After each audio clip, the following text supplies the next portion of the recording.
We're going to talk about several topics tonight. We're going to delve into some of the edgy stuff. I'm going to ask that you take a deep breath, and we're going to try to educate you a little bit on some of the things that we're observing, some of which we're going to hold back any conclusions on, but we're going to offer the data and tell you a little bit of background that you may not already have regarding what's going on, because we believe that as we sit here tonight, we are living through a very important time in American history. We just this week have seen a former president that appears to now have evidence against him suggesting potential treason and a potential, I'll call it a coup attempt against President Trump during the early time of his first administration. We've seen the release of 230,000 documents associated with Martin Luther King just in the last couple of days. Again, another piece of American history that's been hidden away from the public eye now for decades and is only now being released. And so between that, some of the things that Trump is saying, some of the things that Tulsi Gabbard and others are saying, we believe this is a very critical time to make sure that you are paying attention. And I think you're going to find that you need to pay attention to multiple parties. In the past, we've talked about truth sayers, if you will, folks like Tucker Carlson, Alex Jones, and others. All of a sudden, there seem to be new players in the truth sayer ranks. Tulsi Gabbard is a key one. RFK Jr. has been a key one in past months. And so now we look back and we can tell that we are beginning to learn many of the things that have been hidden from us for, as I said, decades. And so the more that we learn, the better off you are able to deal with even more as it comes out, and we believe it will. So quickly, let's go through a quick recap of what happened in the last few days for those that haven't seen or haven't been able to keep up, and let's talk about that. So earlier in the week and last week, Tulsi Gabbard brought out information that showed that within the Obama administration, in the days following the 2016 election, there was an effort to take what the intelligence community had been reporting was interest but no real interference from Russia, and change that reporting, change that story into something much more nefarious. Basically, according to the New York Post reporting, the Obama administration whipped up Russia investigation in what they call a treasonous conspiracy, and that's in using, I believe, Tulsi Gabbard's language. Here's more. It really is, and this is something reposted by Donald J. Trump himself.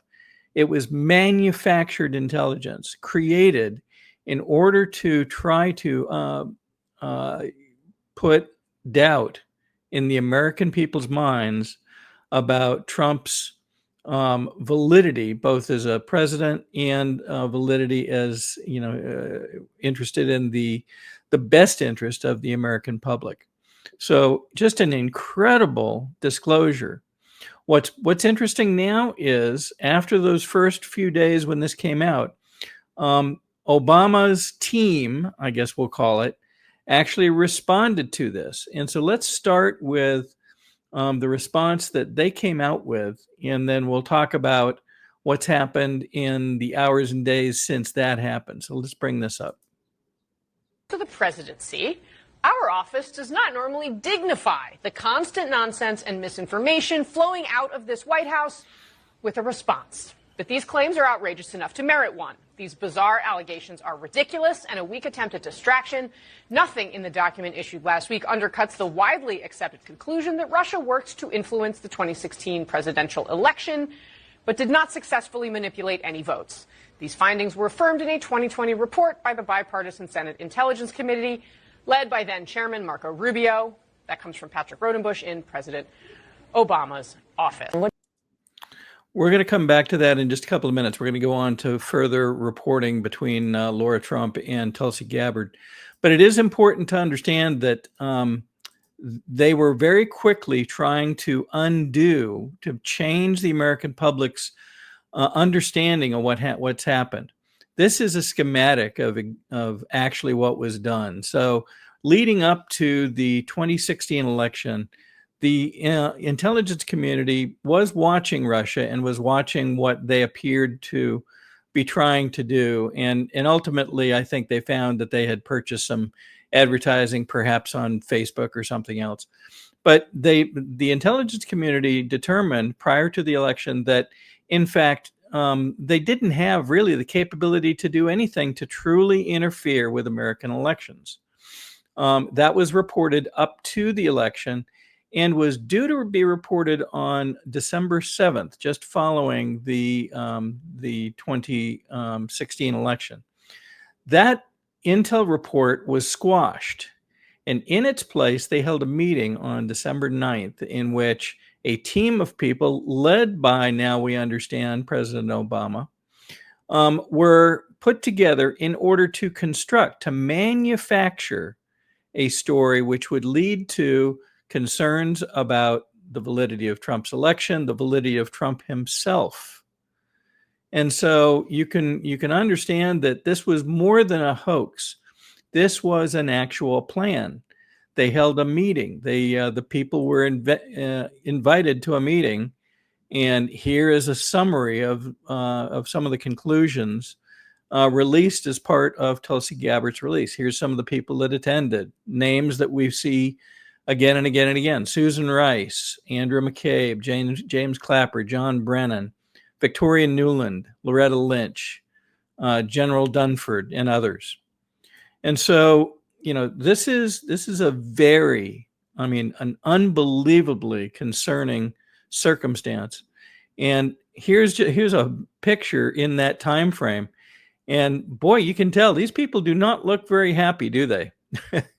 So in the following days now, we've seen some very interesting things. Let's hear first about Laura Trump and Tulsi Gabbard picking apart Obama's team's statement regarding Tulsi's original release. To what we heard from former President Obama there. He's saying that none of this makes any sense, that this is a distraction. What do you say to that?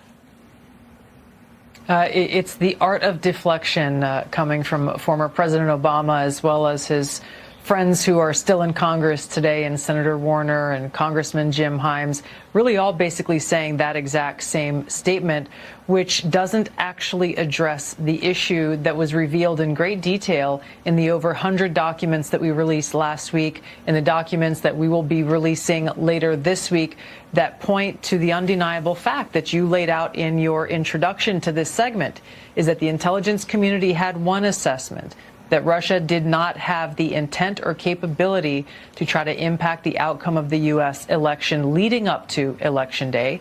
The same assessment was made after Donald Trump was elected by the American people as president in 2016, defeating Hillary Clinton. And it wasn't until after that pulled President's Daily Brief document that you referenced that the Principals Committee was called in the National Security Council, and President Obama then directed Obama's DNI James Clapper to lead the effort to create this new intelligence community assessment that detailed not if, but how Moscow attempted to influence the outcome of the U.S. election. So this is the thing that I think people should pay attention to, is neither the message from President Obama's office, neither the statements coming from Democrats in Congress today and their friends in the propaganda media. None of them are addressing this fact that there was a shift, a 180-degree shift from the intelligence community's assessment leading up to the election to the one that President Obama directed be produced after Donald Trump won the election, that completely contradicted those assessments that had come previously. The second thing I want to address that's very important, Laura, is that you in the clip that you played, you saw John Brennan, James Clapper, James Comey stated with high confidence this January intelligence community assessment that they drafted at the direction of President Obama. The fact is that they used already discredited information like the Steele dossier. They knew it was discredited at that time, yet they used it as a source for this document that they claim to have high confidence in. They used intelligence that some of these intelligence community professionals rejected previously because of the lack of credibility and the lack of the ability to vet with any kind of confidence whether or not that information or intelligence was accurate and could be used for an assessment. There's a long laundry list of facts and intelligence reporting that directly contradict the statement coming from President Obama's office and those who are trying to deflect away from what actually happened, which was after Donald Trump was elected. Led by President Obama, there was an effort to create a document that would serve as a foundation for what would be a years-long coup against President Trump, therefore trying to subvert the will of the American people who sent him to the White House in 2016. So a couple things to unpack there. One is you heard her explain that, the attempt by the Obama team is simply trying to deflect attention from the reality of what they've found and what they have now declassified and released. They're citing things like, something to do with other, with other reports and so forth. That's not the point. Ms. Gabbard has released hundreds of documents already that show what's been done here, and some very key ones. She's going to release this week, and already I believe has done so, some additional documents that show how this was put together, who led it, some of the communications and so forth. And the road leads straight back to Barack Obama. Incredibly troubling. For some, the culmination of a bunch of years of suspicion. But the reality here is that you're talking about a sitting president, at least at that time, immediately following an election, taking plans and putting together plans to try to undercut the validity of the president-elect. Just an absolute abomination of the U.S. standards and laws and practices and so forth.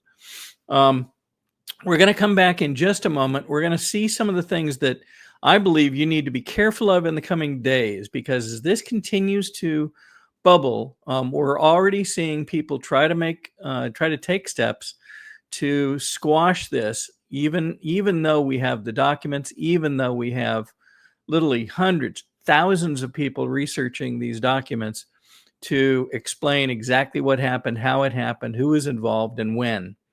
So let's take a break first. We'll come right back, and during the break, we're going to hear from David Cross, one of our key partners and sponsors. This is a special report. Knowing how to invest your money is harder than ever before. Dealing with stock market volatility, record debt, and terrorist attacks requires new thinking. At U.S. Asset Management, we can help you see the world more clearly so that you can move beyond the chaos and invest with confidence. Call us, visit us online, or drop by our office. U.S. Asset Management, helping you make better decisions with your money.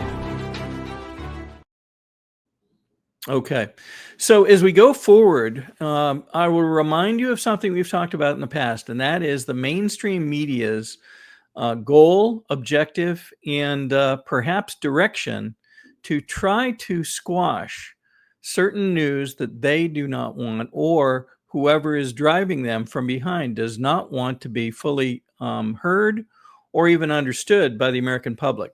I'm going to show you an example of this. Tulsi Gabbard, during one of her press conferences, is being covered by CNN, and they seem to take steps to try to make sure that you don't hear what she's going to say. Let me show you this. Intelligence community assessments released in the months leading up to the November 2016 election concluded that Russia had neither the intent nor capability to impact the outcome of the U.S. election. On December 5th, we've been listening there to the Director of National Intelligence.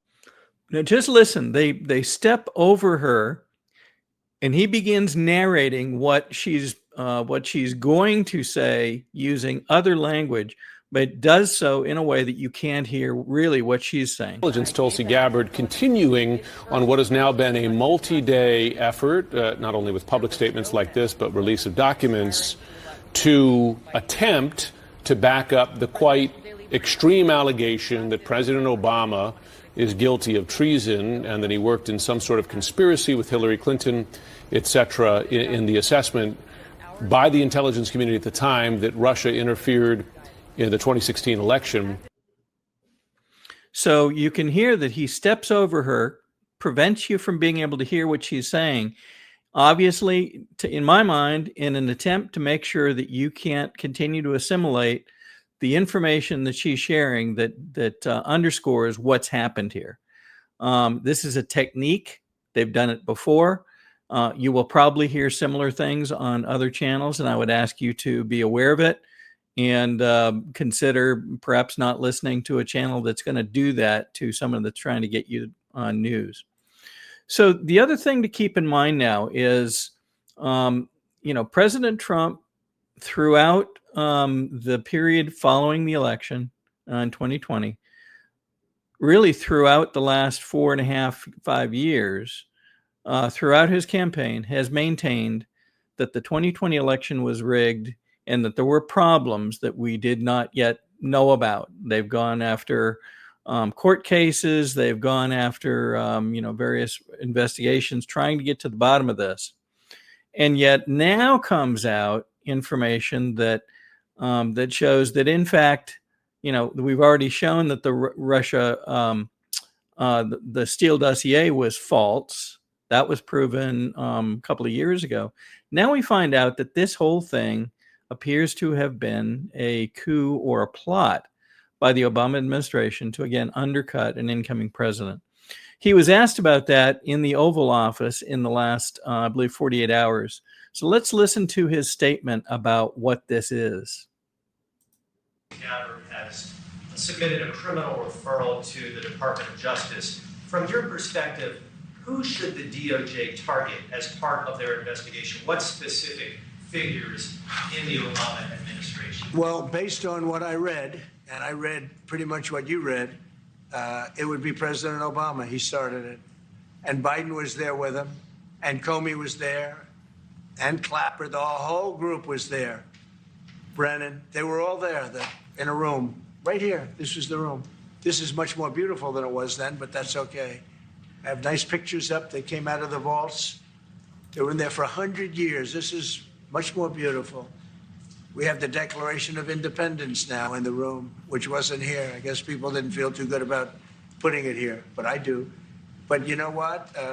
If you look at those papers, they have them stone cold, and it was President Obama.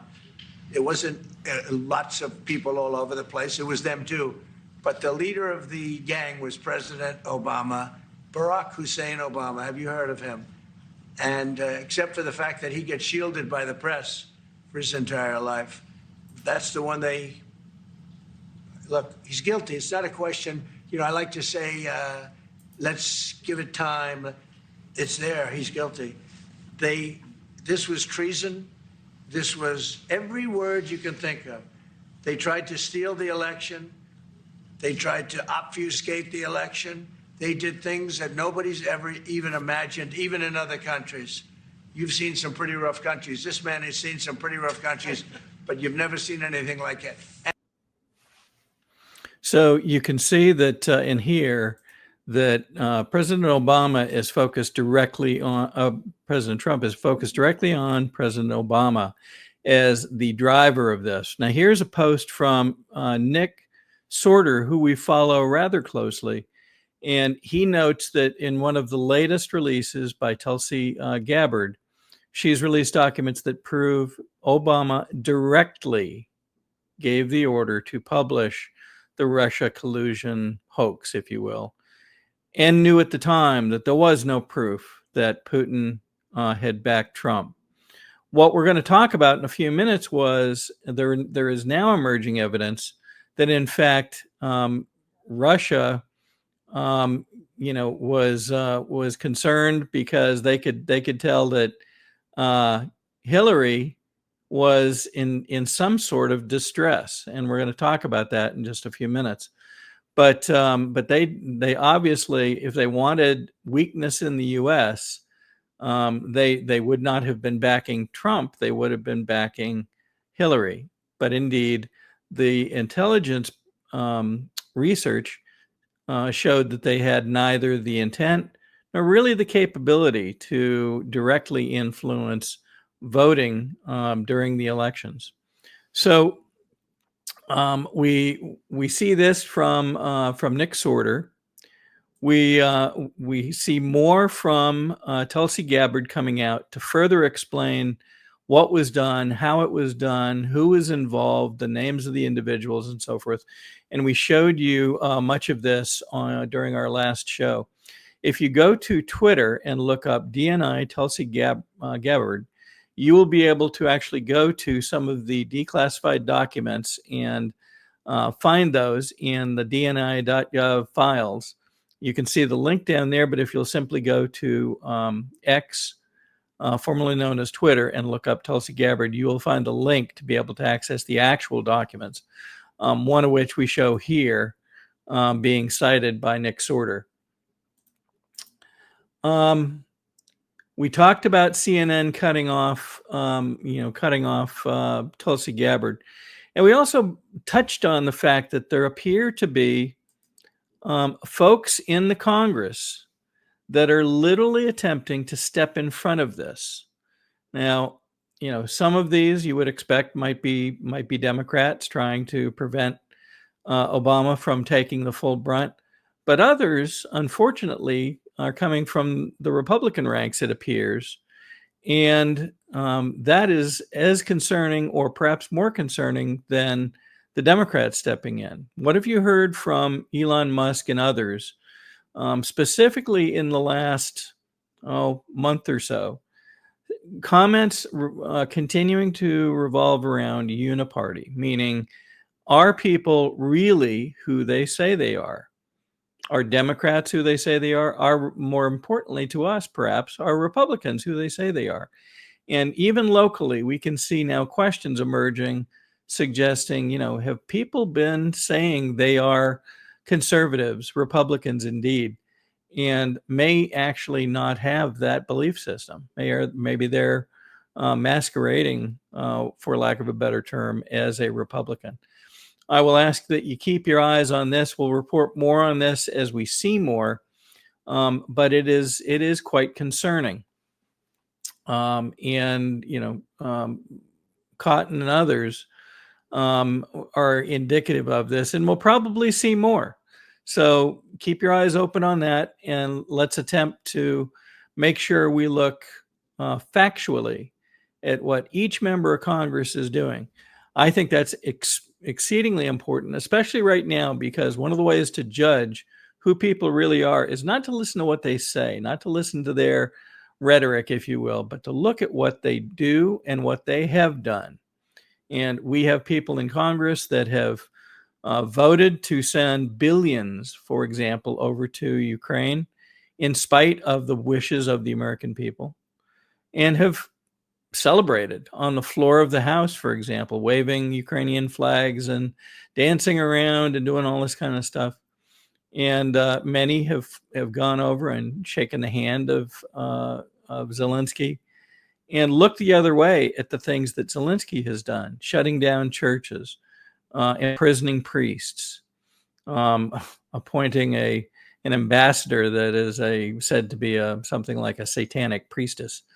Who knows what these people are thinking when they do these things, but it is up to us to keep our eyeballs on this so that we can make logical judgments. We talked about Hillary Clinton and some of the things that are emerging around Hillary. Bear with me for a minute. We're going to pull up a couple things that have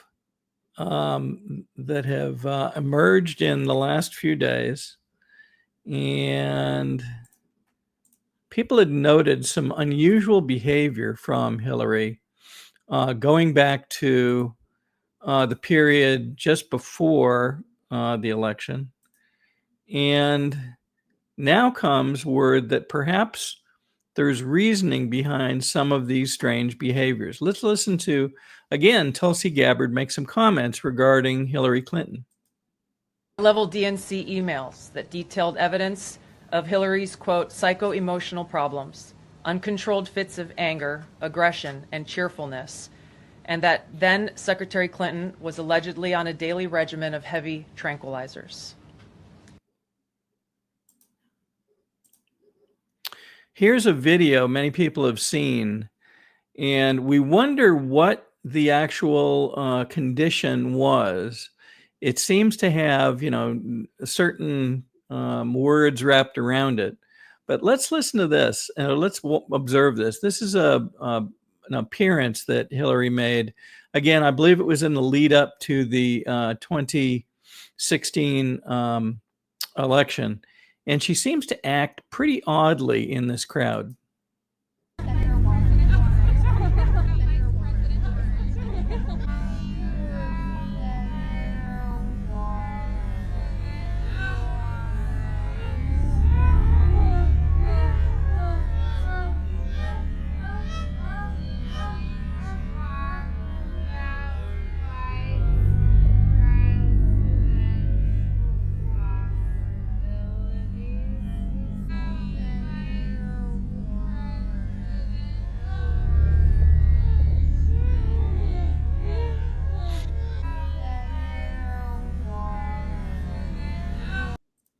Is this what Tulsi Gabbard is referring to? Well, we're not sure exactly, but it appears to be something very much like what she's talking about. And I think we'll learn more as we go forward over the coming days and weeks in terms of what that condition might have been. But you'll recall that around that time frame, Hillary took, I believe, a fall. Might have been getting on a plane, if I recall correctly. She also took to wearing dark blue glasses, which are associated with certain types of conditions that can be aided by wearing certain types of filters over the eyes. And lastly, you'll remember that she had to be spirited away in a van during one of the 9/11 memorial events just before the election. Now, again, what caused these things, we don't know.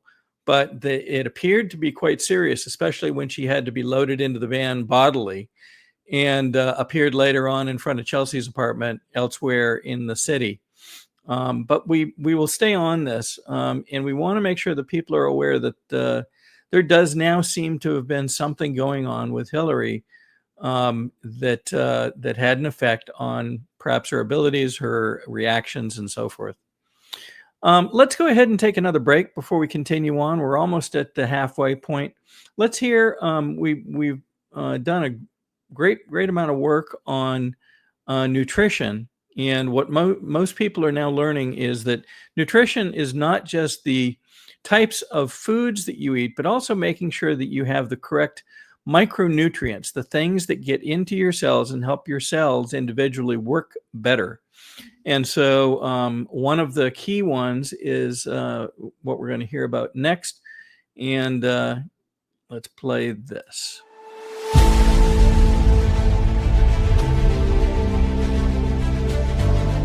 I'm a naturopathic doctor. We are in the world of medicine very acquainted with many modalities, but probably the one most familiar with everybody would be two things: homeopathy and herbals or herbs, maybe some nutrients too, vitamins, minerals, that kind of thing. Now, we do know a lot about the drugs because we have to find out what drug you're taking affects you and what nutrient it depletes you of, because most every drug pharmacy product will deplete something. So we have been trained and we have a database that we can check into that says this is going to take your B12 away. The pharmaceutical company cannot patent organic substances made by the body. You're not born short of Advil. You're not born short of Ritalin. Yeah. You can be born short of insulin, right? Mm-hmm. The answers to staying healthy and keeping away from even SARS or any of those things getting into you is staying healthy. Mm-hmm. You and I get sick because our terrain gets out of balance. Well, that's the same thing in the soil. You and I are made from this thing called dirt. And when we get out of balance, we have the same thing happen. Weeds start to grow in our body. Right? And that's what we want in our body. We want nutrients that we don't understand how to get well enough yet because our suppliers are lacking knowledge on nutrient density foods. So this is what drove you to develop Well, this, was your knowledge of this, right? Right? Mm-hmm. You know that.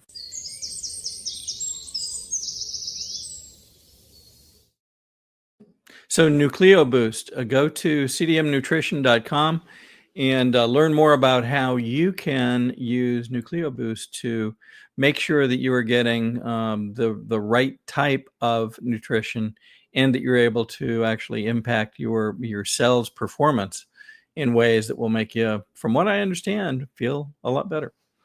Okay, back to what we're seeing this week.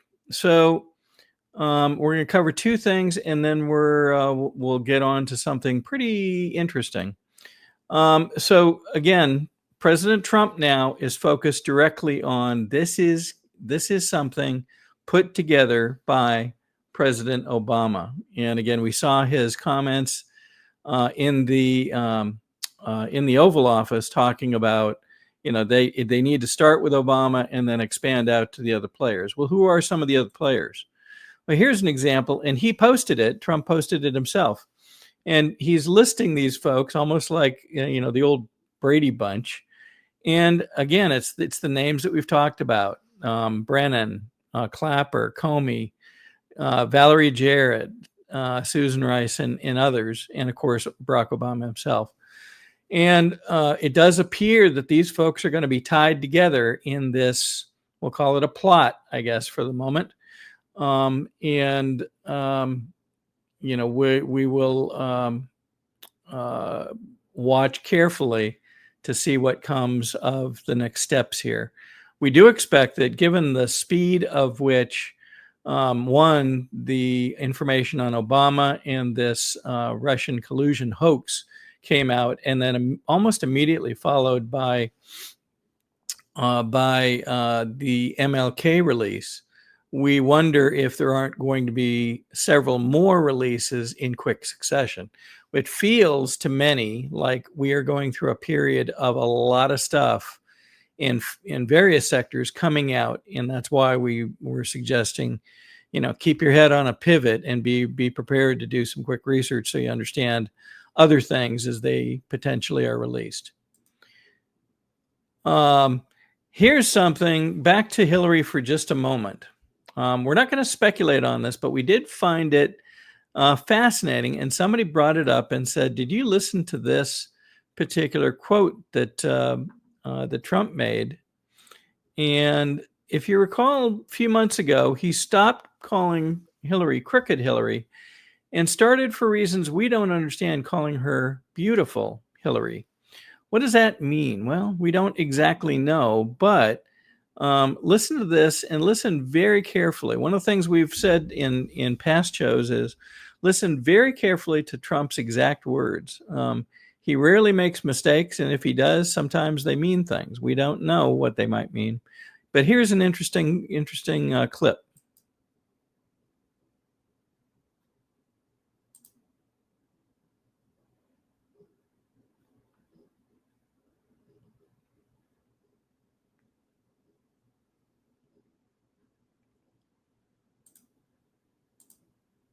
Hillary Clinton. I used to call her Crooked Hillary. I'd say Crooked Hillary, but I took that name away from her. That was a great day. About 2 months ago, I said, you know what? Because I don't like using names on people, doubles. I think we have a lot of words out there. So now I call her Beautiful Hillary. She's a beautiful woman. And I'm going to play that one more time. Hillary Clinton. I used to call her Crooked Hillary. I'd say Crooked Hillary, but I took that name away from her. That was a great day. About 2 months ago, I said, you know what? Because I don't like using names on people, doubles. I think we have a lot of words out there. So now I call her Beautiful Hillary. She's a beautiful woman. And Beautiful, Hillary. And I don't like using, did he say names on people's doubles? We're not sure what he meant by that, but we will let it sit for now and continue to do more research as we go forward. We're going to move on to kind of a very interesting topic. He has put out a number of posts in the last 2 months. We're going to start with the most recent. And we're now at a point where we really have to begin asking some direct questions about some of the things that he is showing. What might he mean by this? Who is releasing it? And what parallels may exist between something he's released and something from the past? So we're going to show you that, and we're going to take you through a little bit of historical perspective here. And we're going to give you visibility to one of the ways that you can do some of your own research if you choose to. But we're gonna begin calling out some of these things because you really just can't ignore them anymore, and we'll show you why. Here is a post that came out from the White House and from Trump, and it says, "I was the hunted, now I'm the hunter." President Donald J. Trump, and shows the White House. And indeed, this did in fact come out from the White House on the, I believe it was the 22nd. But it bears a striking resemblance to something that's quite a bit older. And we're going to show you this. Some people remember the notion of Q posts. And the Q posts, in quick summary, began appearing back in October of 2017. They covered all kinds of different topics. They appeared initially on bulletin boards like 4chan and 8chan that most people that like myself weren't familiar with, but in some cases younger people, in some cases folks that were gamers even would look at these boards, and they began being noticed, these posts. I'm going to show you one, and we're going to look at the dates involved and just consider for the moment. We're not going to draw any conclusions, but we're going to consider a couple things. Here is, on the right-hand side, you'll see a post from October 14th, 2020 that says, "Hunters become the hunted." Gosh, it sounds pretty darn close to "I was the hunted, now I'm the hunter," doesn't it? Well, there's another post, also a Q post, from a different period that's even more interesting in all of this. We'll click to that. This post says, "Hunters become the hunted." This goes back to July 22nd, 2019. What date was the center post released from the White House? We believe it came out on July 21st, 2025. So what does this all mean? Well, we're not going to guess, but we can't fail to recognize that there seems to be some commonality here. We've also seen this a bit in the past. Here's a post from Trump going back to May. At that time, he posted this, and it said, "All roads lead to Obama." Keep in mind, this is well before Tulsi Gabbard's release this week. This goes back to May now. "Retruth if you want public military tribunals." Again, at the time this came out, it shocked many people. They didn't know what to make of it. And now, in retrospect, we wonder if this was some sort of foreshadowing. Well, again, we don't know. But let's go on one more. Also in May, Trump released this, and it said, "He's on a mission from God, and nothing can stop what is coming." "Nothing can stop what is coming" is a post, a saying, if you will, that dates back to the Q posts going back quite a bit. It appears in a number of them. One of the earliest, or perhaps the earliest, is November 20th, 2018. "Nothing can stop what is coming." And that is verbatim in Trump's post in May. Where are we going next? There's no way for us to tell as we sit here tonight, but we do have a suspicion that this means something. What does it mean? We're not going to guess. But we will give you a little hint as to how you can do your own sort of review of this. Here is the Q posts are available through several different sites. One of the most prevalent is something called QAGG.news. So instead of being www, website.com, it's QAGG.news. If you go there, you can use their help functions and things, and you can actually look up any of the Q posts using various search terms.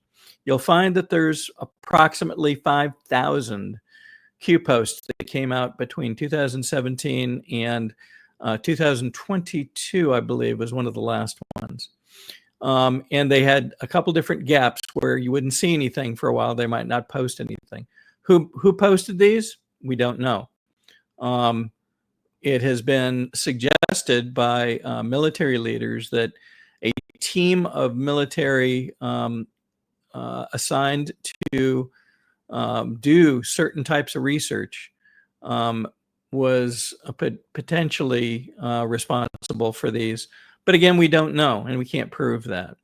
So they are fascinating, and as we go forward, we may find more and more things to compare, and we'll see if we can bring those up as they emerge. But there's just been, just this last couple of months, there's been 3 different posts directly from either the White House or Trump that seem to have bearing. And so we wanted to begin giving you the ability to look for yourself, see what you can find, and that you think may be telling. I will tell you that many have gone through, beginning with the very first post back in 2017, and read all of them. It is a daunting task because there are 5,000 of them, but it's something that you can do if you choose to do. Okay, let's catch up now with what's going on in Georgia. So last week we reported that there was a meeting inclusive of Josh McCoon. Mr. Whatley showed up, Alex Kaufman, and other folks were at the table that aren't pictured here, Dennis Futch and Jason Thompson, and we understand Ginger Howard and Betsy Kramer. We don't know who for sure the people are at the table on the left and right. We had understood from some of our listeners that gentleman on the left might be a former IBM executive that used to run IBM Asia Pac. We're not sure of that. We had invited that gentleman to reach out if in fact that was him, and I don't believe we've heard. So we'll see over time. But most notably now, one of the strange things that's been going on is, of course, the First Liberty failure, and the fact that it appeared that First Liberty had donated money to the Georgia GOP. Many people then were following what Raffensperger did last week in returning $8,000 or more to the receiver for the First Liberty legal matter. Others have been calling the Georgia GOP to do much the same thing. Well, lo and behold, Josh McCoon in the last couple of days has issued a statement and indeed remitted a check, we are told, and made that statement in this release, saying that they had remitted back to the receiver $36,000 and change originally brought in from the Frosts. That's great. Good step. We will give credit to those who do the right thing, and this appears to have been the right thing. Any dollars that come back would ostensibly be used by the receiver to begin making up some of the money that was lost, perhaps fraudulently, from victims of the First Liberty Ponzi scheme. However, this does not address any of the people within the Frost family that occupy slots on the Georgia GOP state committee, executive committee, or any leadership positions in Coweta County or other leadership positions in the state of Georgia. Many people, hundreds, maybe thousands now, are calling for these folks to be removed from these positions. Why? Well, one, they've done something that appears to have been terribly wrong and not in keeping with the best interests of Georgians, nor in keeping with the best standards of the Georgia Republican Party. So at the very least, they should offer their resignations. Again, they should step down off the state committee, we believe, and others believe. Brant Frost 5 and Mother Krista Frost occupy positions on the Coweta County GOP. It appeared a week and a half ago that Brant Frost 5 was going to, quote unquote, step back from the chairmanship of that county's GOP. But then just a few days later, it appeared that that had been changed and he was back in the chairmanship again. It was also that week that it was reported that he was starting a new company, ostensibly to do something very much like what First Liberty had been doing, creating loans and such. So again, many people are calling for these folks to be changed. One particularly notable issue that people are calling out, and that it appears Josh McCoon could act on, is just following the Georgia State Convention, Josh McCoon appointed Krista Frost, Brant Frost 5's sister and daughter of Brant Frost 4, the founder of First Liberty.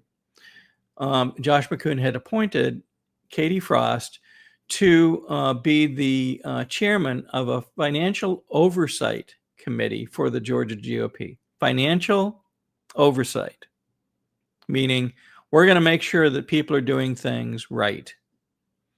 This is the daughter in the family that has been associated with First Liberty Building and Loan, that, according to the SEC, has been acting fraudulently and taking people's money, and has now put many of those investors' money at risk. And this is the person that Josh McCoon appointed to be the chairman of the Financial Oversight Committee. Nearly everybody that knows this is calling for her to be removed from that position and for Josh McCoon to take that action immediately. We again give him credit for returning the money that was donated to the Georgia GOP. That was the right thing to do, and we will give credit for that. This is the next thing that needs to be done. There's no reason that someone that is associated with a company that has now been halted based on an SEC filing and federal investigation should be doing anything with regard to finances for the Georgia GOP, and that needs to change. So we will continue to report on that. There have been additional filings in the case, one of which you'll recall that a week ago we reported that Brant Frost IV had, in an announcement that he released to the AJC, said that he would take personal and complete responsibility for everything that happened. It was, I'm paraphrasing, but essentially, it's all me. I will work. I will apologize, but I can't based on the legal situation right now. But I will work to make this right for everybody, and it is all me. I'm taking full responsibility. Again, I'm paraphrasing. That now appears to have changed. They have, through his attorney, they have filed a brief asserting his Fifth Amendment rights, which include the right to make no statement. What will that do to the receiver's ability to get cooperation from Mr. Frost IV? We don't know, but it doesn't look very good. And it does seem to be a departure from what he had originally said. Again, we note this propensity for folks associated with these Frosts to say one thing and then a few days later do something different. Brant Frost 5 is stepping back from the chairmanship of Coweta, and then all of a sudden, a few days later, he's back in the chairmanship. Brant Frost 4 says that he will take full and complete responsibility, and then a few days later, he's filing, asserting his Fifth Amendment rights. Seems to be a pattern, in my opinion. So again, we will keep our eyes on this. We think that there's more coming. We do see another filing from the receiver, Mr. Greg Hayes. We're going to issue an article tomorrow with information on Mr. Hayes and how to reach him for victims or others that may have the need to make their identities known. Some may have information that Mr. Hayes may find useful. We would encourage folks that believe they have information, again, to reach out, and we'll put that information in an article tomorrow on the Georgia Record. From what we gather from a filing by the receiver, Mr. Hayes, they are doing a very rigorous job at looking at the background, the transactions, the relationships between the Frost family's members, between First Liberty Building and Loan, their ancillary companies, the what are called the other associated companies that may have received certain assets or may have received monies through First Liberty.